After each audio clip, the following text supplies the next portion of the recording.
Hello दोस्तों, कैसे हो आप सब लोग। Welcome to the first video of Nishchay commerce. I am Vishal Bafna and I have cleared both CA intermediate and CA foundation in first attempt with distinction. I am currently doing my articleship at KPMG.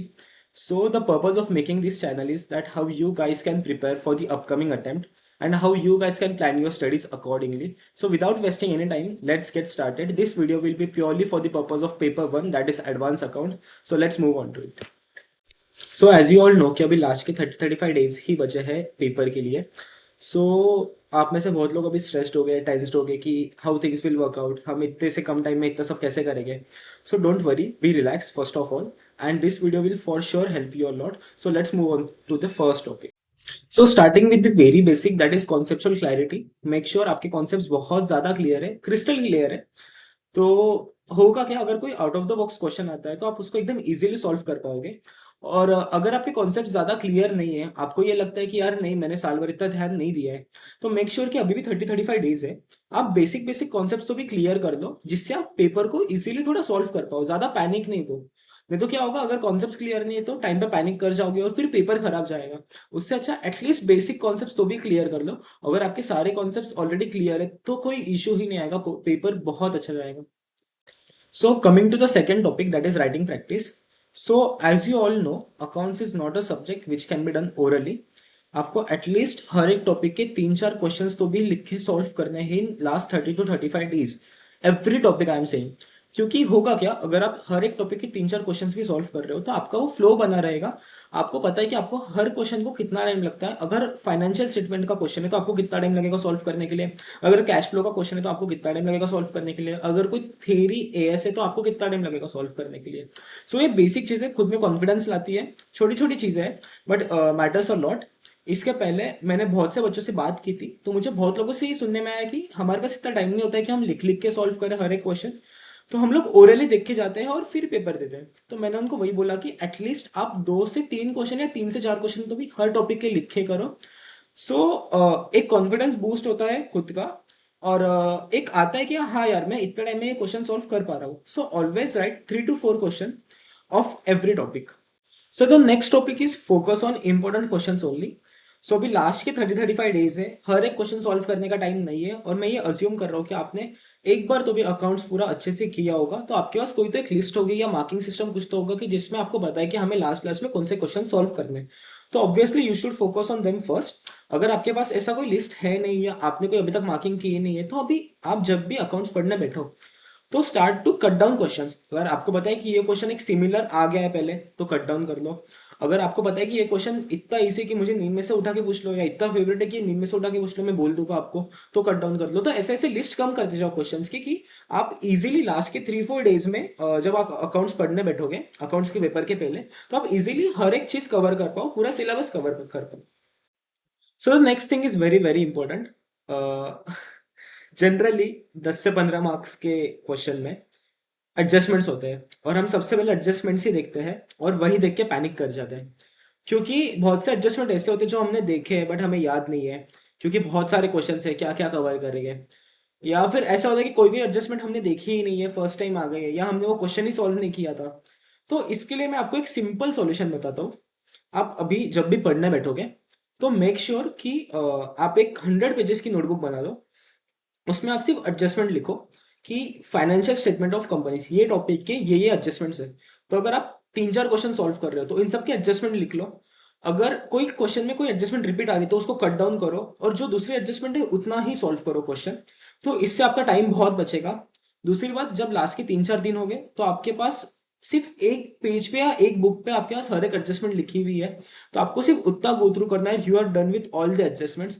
And trust me guys, ये मैं खुद follow करता था और मुझे ये इतना help किया है लास्ट के 3-4 डेज में, कि मेरे पास एक समराइज्ड बुक है जिसमें मेरे पास सब एडजस्टमेंट पड़े हुए हैं, और मुझे सिर्फ वो एडजस्टमेंट पढ़ने हैं, बाकी मुझे कोई भी क्वेश्चन नहीं पढ़ना है। तो ट्रस्ट मी, ये आपको बहुत ज्यादा हेल्प करेगा। तो एक 100 पेजेस की समरी बुक बना लो जिसमें आपको हर एक एडजस्टमेंट लिखना है। सो एक सबसे बड़ी चीज अभी ये आती है कि हाउ टू अवॉइड मिस्टेक्स। तो मिस्टेक्स तो सब लोग करते हैं, बट अभी इसे अवॉइड कैसे करें कि नेक्स्ट टाइम हम सेम मिस्टेक रिपीट ना करें। So very basic thing is कि हमने अभी जो 100 पेजेस की बुक बनाई एडजस्टमेंट्स के लिए, तो उसी के एक सेक्शन में आप एक मिस्टेक का सेक्शन बनाओ, और उसमें आप नोट डाउन करो कि यार मैंने इस टॉपिक के इस क्वेश्चन में ये मिस्टेक करी है जो मुझे वापस नहीं करनी है।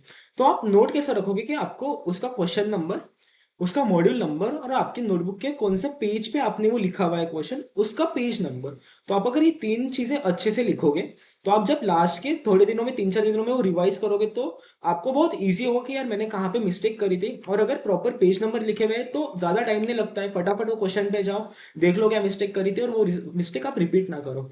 सो this is the easy way to avoid mistakes. Coming to the mock test वाला part, so make sure you write 2 mock tests in this last 30 to 35 days। इससे होगा क्या, आपका एक तो कॉन्फिडेंस बढ़ेगा कि पेपर के इतने पास में मैं ऑलरेडी 2 mock test लिख चुका हूँ।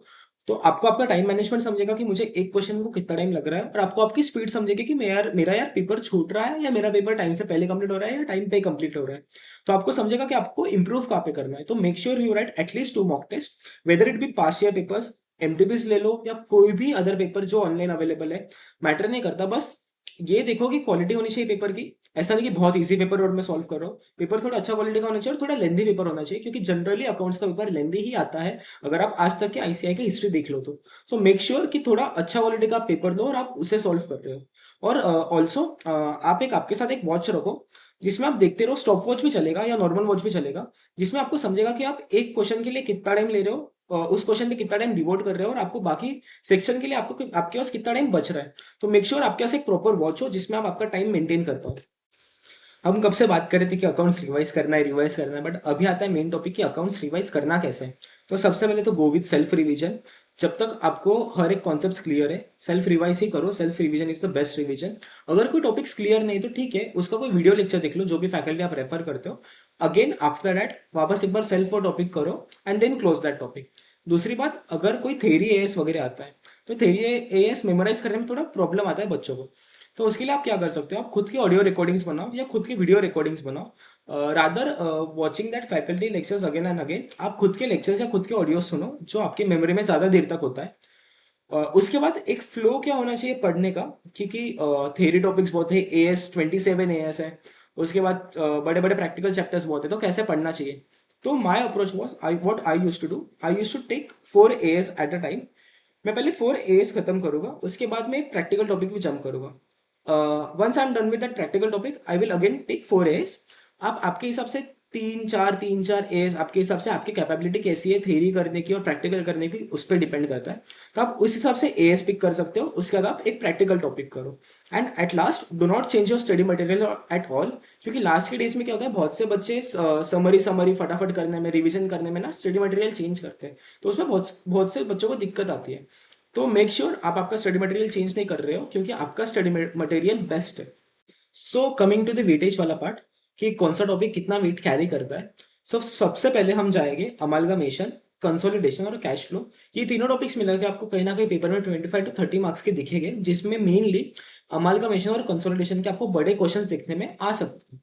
उसके बाद हम जाएंगे financial statements of companies, buyback of shares और इंटरनल रिकंस्ट्रक्शन। ये आपको कहीं ना कहीं पे 15 to 20 मार्क्स के लिए देखने मिलेंगे। फिर प्रायोरिटी वाले एएस आपने कौन से करने चाहिए, तो मैंने यहाँ पे एक लिस्ट बना के दी है कि जैसे AS 2, 7, 9 एक्सेट्रा, आपने ये एएस पहले प्रायोरिटी पे करने चाहिए, उसके बाद आपने जंप करना चाहिए बी कैटेगरी के एएस पे। ऑल्सो चैप्टर 1 और ब्रांच अकाउंट्स, ये भी कहीं ना कहीं 8 से 10 मार्क का आता है, तो इसे बिल्कुल छोड़ना नहीं है। 8 से 10 मार्क एकदम हाथ के हैं तो वो ग्रैप करने हैं, तो चैप्टर 1 और ब्रांच अकाउंट्स भी बहुत अच्छे से करके जाना है। Coming to the end part, अभी भी आपके पास इनफ टाइम है। बिल्कुल प्रेशराइज नहीं होना है। जितना जोर है, जितना जोश है, जितनी मेहनत करनी है सब कर लो, क्योंकि ये जोर, ये जोश, ये मेहनत आपको पेपर के बाद और रिजल्ट पे सब कुछ याद आएगा। बट अगर अभी ये सब यहाँ पे रुक गए और ये सब नहीं किया तो पेपर के बीच में सब कुछ याद आएगा। ठीक है, तो अभी बिल्कुल रुकना नहीं है। ऑल्सो मैं एक अलग से वीडियो डालूंगा कि पेपर के 3 आवर्स और वो स्टार्टिंग की 15 मिनट्स कैसे आपने यूटिलाइज करने चाहिए, और उसमें एमसीक्यूज कैसे डील करने हैं, डिस्क्रिप्टिव पार्ट कैसे डील करना है, लास्ट के 15 मिनट्स कैसे डील करना है, टाइम कैसे मैनेज करना है, मैं उसके लिए एक अलग से वीडियो डालने वाला हूँ। तो तब तक के लिए आप आपका अकाउंट्स का प्रिपरेशन चालू रखो। दूसरी बात, I am very happy to announce that I have 2 more people who are a part of Nishchay. And मैं अभी डिस्क्लोज नहीं करूंगा वो कौन है, but both of them are very very very brilliant, और बहुत जल्दी उनके वीडियोस आपको देखने मिलेंगे। सो तब तक के लिए बेस्ट ऑफ लक, अच्छे से पढ़ाई करो, लगे रहो।